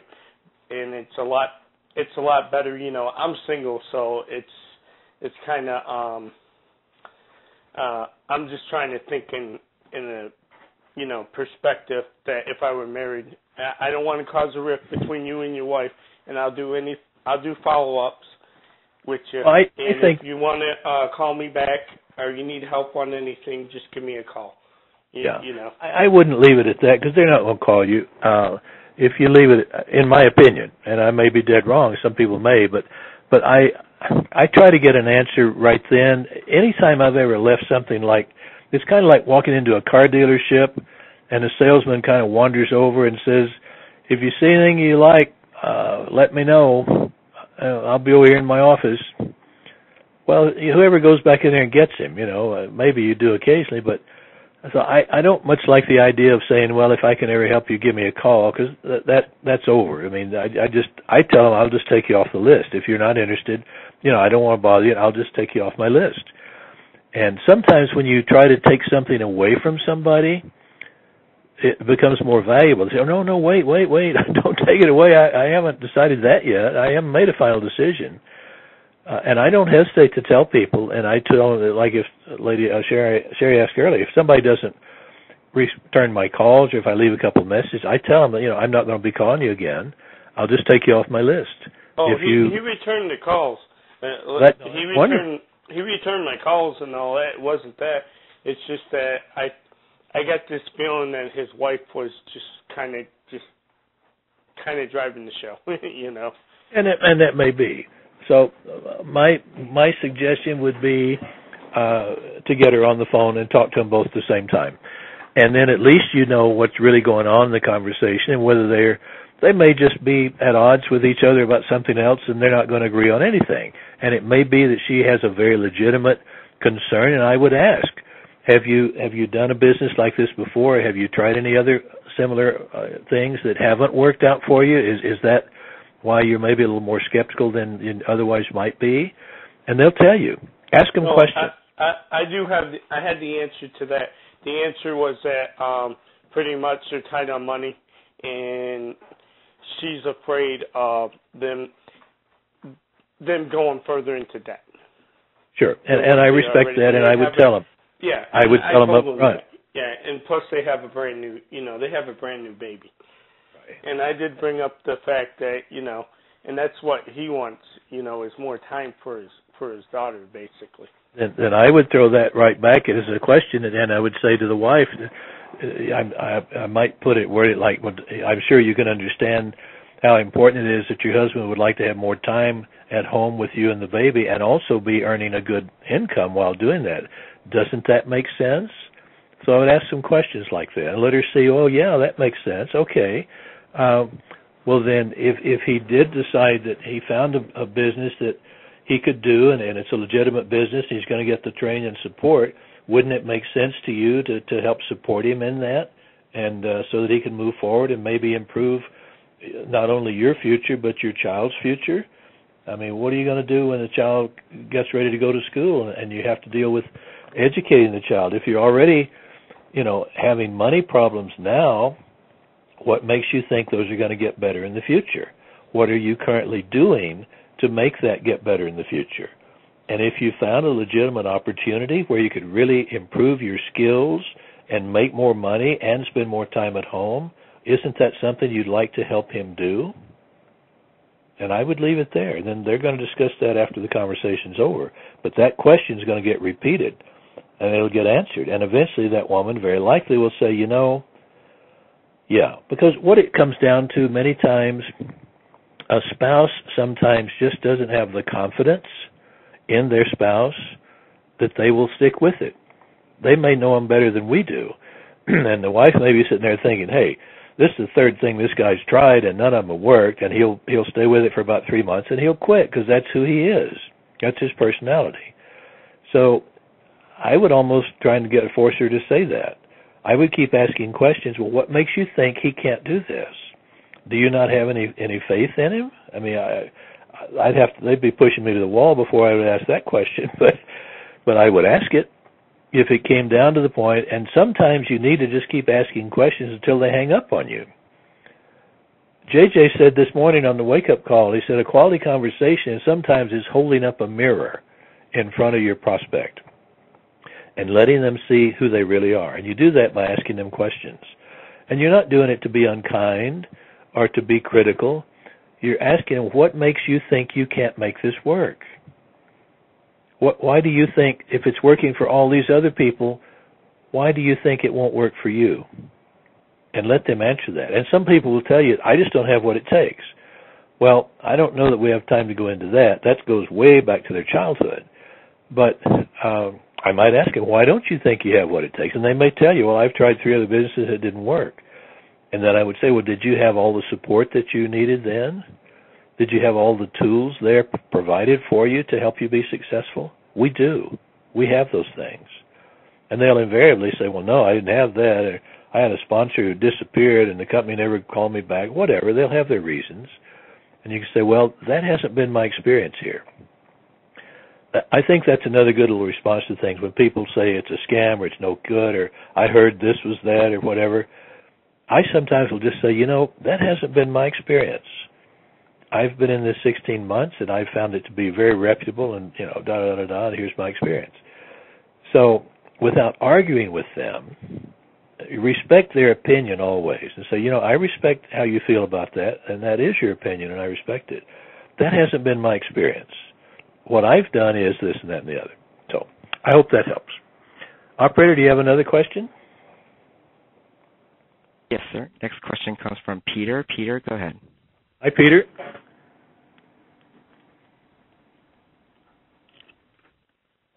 We have a little line connection issue. Hello. Hello, is that Peter? This is Peter. Can you hear me? Yes, Peter, I hear you fine, sir. Oh, great. What's your question? Welcome. Oh, thank you. And first and foremost, this is awesome and wonderful, very, very helpful. So thank you so much.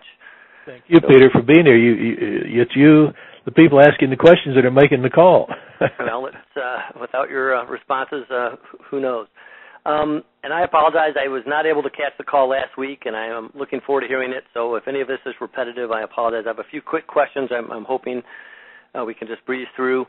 Once you get a new lead, how soon do you call them? Because I've heard wait because you don't want to seem over anxious. I've heard right away. No, I'm going to. I'll tell you what I do, and you'll get different answers from everybody you ask on this. And I know some people in the company who are just outstanding, doing very well, and they never call a lead. One good friend of mine says, I refuse to talk to anybody that has not put in an application because they're not serious. And until they put in an application, I don't have time for them. Now, my response to that is this. If your business is new and it's beginning and you have the time, then you pick up the phone and you call them immediately. If the lead comes in right now and you get a text message or you're watching your computer, I call them immediately as soon as it comes in, and I will call and say, hi, by the way, when I call a lead that they've responded, they've obviously been on a website of mine, I call and say, hi, I'm just getting back to you to answer the questions that you had because you had requested information. You were just on my website a little bit earlier. Do you remember the website that you were on? And about half of them will say, well, no, not really. I've been on so many this morning. And if they do, I kind of laugh and I say, well, I understand that because I was doing the same thing about 16 months ago before I found the business I'm in. And then I immediately say, if you don't mind, may I ask you a question? What are you currently doing for business and for income, and what are you looking for? So before they ever get a chance to ask me anything, I've got a question for them. Because they didn't put in an application, so I want that information that I would have gotten had they put in an application. So I ask them the questions. And they'll tell me, well, I'm out of work, or I'm doing such and such a job. I work for Verizon, I work for this company, whatever, but I don't like it, and my wife's having a baby, or we're moving, whatever the reason. So I know a little bit more about them then. Sure. I think they respect the fact that a real-life person gets back to them. People on the Internet today don't trust it. They're not sure who's really out there. Am I some clown who's calling them from, some weird country someplace that's just, we have a boiler room that's creating scams, or am I a real person? And they're not going to know that until I pick up the phone and call them. So I call them immediately, and I answer their questions. I ask them some questions. What are you doing? What are you looking for? And I'm also qualifying them right then and there. And if they tell me, I've been out of work for 2 years, I'm on unemployment, that's run out, I don't have two nickels to rub together, I'm very honest with them. And I will tell them, do you really think that you could start your own business if you don't have, $39 for an application or $400 for a black box, depending on whether they put in the application? I just ask them. And they say, well, I just don't have it. And I will say, you know what?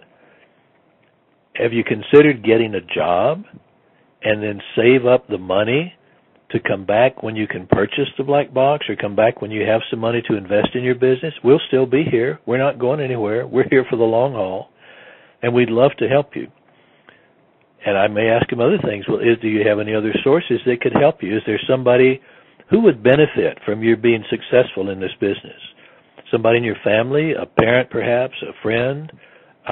Would they be willing to help you get started? There are many ways to find funding to do a business. The fact that you don't have money doesn't mean you can't get money. Those are two different things.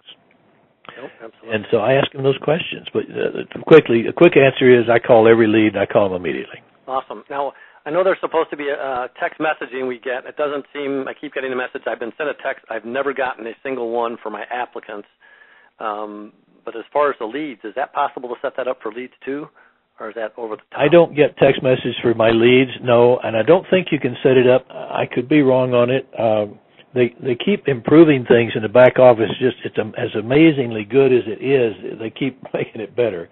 Yeah, sure. Well, if you end up getting hundreds of leads a day, you probably don't want text for those anyway. So. Oh, I don't. But check with, and I don't get hundreds of leads a day. I wish I did. I don't get that many leads a day. But I convert the ones I get, and I work with them. And I my goal in all this is to show them how to be successful. Absolutely. And it really is. That's my goal, because I know that if I do that, I'm going to make a lot of money. And I enjoy helping people be successful. But I check with support. I don't know the answer to that, whether you can set it up to get text on leads or not. And if your texting is not working on your apps, there's some little setting in your back office that's incorrect. Ask support to help you. They will. Yeah, well, I have twice, but I'll try a third time. That's the charm test. Try it again. Sometimes they're little... Jeff Lerner explained to me one time I had something going on I couldn't make happen. He said, Dr. Charlie, he said, that apparently is a glitch in the matrix. And I said, Jeff, I wish I'd had that phrase when I was practicing medicine. I could just see me telling a patient that, Madam, that is a glitch in your matrix. That's great. Anyway, check with him again. All right. Well, thanks so much. I did have two other questions, but I think you pretty much have answered those with some of the other questions that have been asked. So I really appreciate your time, and I look forward to meeting you. The ones you asked, and the last call is recorded. It's in the back office, so Absolutely. If you missed it, go back in there and feel free to listen to it again. I've already got it ready to go here. So thanks so much for everything, and I look forward to meeting you in Phoenix. Thank you, Peter. Nice speaking with you. Likewise. Operator, do you have another call? Yes, next question comes from Dave. Dave, go ahead. Hey, Dave. Hi, Dr. Charlie. I met you in Las Vegas also, and hopefully I'll meet you again in Phoenix here very shortly. I will be there, and I look forward to it, Dave. Thank you, sir. Let me ask you this, and it sounds like this hasn't got anything to do with quality conversation, but inadvertently it does. The cool thing about this business is that it operates as a marketing arm 24/7, but because I am somewhat of a serial entrepreneur, I'm doing a lot of things from basically 4 in the morning till, well, what time is it right now? It's almost 10 o'clock. What I end up having to do is trying to plan the time I have in between to work this business. and I'm just now getting the marketing stuff going and getting things cranking. I've been a little bit slow about it, but I've got a lot of things going on. But at some point, when you direct your quality conversations, do you try to direct them all into a really tight grouping in terms of 2 or 3 hours a day so that you can keep it organized, focused, and concise? Or do you try to catch all calls whenever you can catch them? I know that sounds a little bizarre, but no, it's a good question, and I think that's going to change as your situation changes. Early on in my business, I wanted to speak to anybody I could whenever they were available to speak, and I sometimes found it difficult if they're from another country or they're on the West Coast and I'm on the East Coast, and the time difference can present challenges, or somebody's in Hawaii and I'm on the East Coast. But you just work around that, and it's just the fact that you have that quality conversation with them at some point. Right. So I don't know that it makes that much difference. As you get busier, then like anything else, you can organize yourself better. There's a marvelous webinar in the back office that Greg Davidson did under special guest webinars in the archived training on time management and how to organize your time. Andrew Cass had a course in the back office. I think that's been removed, at least for the moment, on time management, but Andrew is going to present that in other ways, so I'm sure it'll be available again. And JJ mentioned a book also, I think, and on Monday's wake-up call. I'm going to go dig that one out, and I think that's the one that Greg Davidson may have based. May very well be. Time management. There's some good things, and clearly as much as you're doing and your other businesses, you've got to be a pretty good time manager already, so I think that'll be easy for you to figure out. Good, so yeah. There are no hard and fast rules. I make exceptions. I try to do my calls at certain scheduled times, and if that works, great. And if it doesn't work for somebody and they're a good prospect and I think I can help them, I'll speak to them whenever they can speak. Okay, that makes sense. Well, I look forward to seeing you at the end of May. Thank you, Dave, and right back at you. I look forward to seeing you there. Bye-bye. Operator, do we have another question? No, sir, there's no other questions in the queue. That is perfect timing because it is right now the top of the hour. So I want to thank everybody for being on the call. And Don, thank you for taking the questions for us. And God bless each and every one. And I look forward to seeing every one of you in Phoenix on May the 21st. I'm going to actually go in a day or two early to be there. And you got to be there, guys. It's going to be an amazing MME. I've seen the previews. I know what's coming down. It's going to be the best one we have ever had, hands down. So look forward to seeing you there. Thanks for being on the call, and this call is a wrap.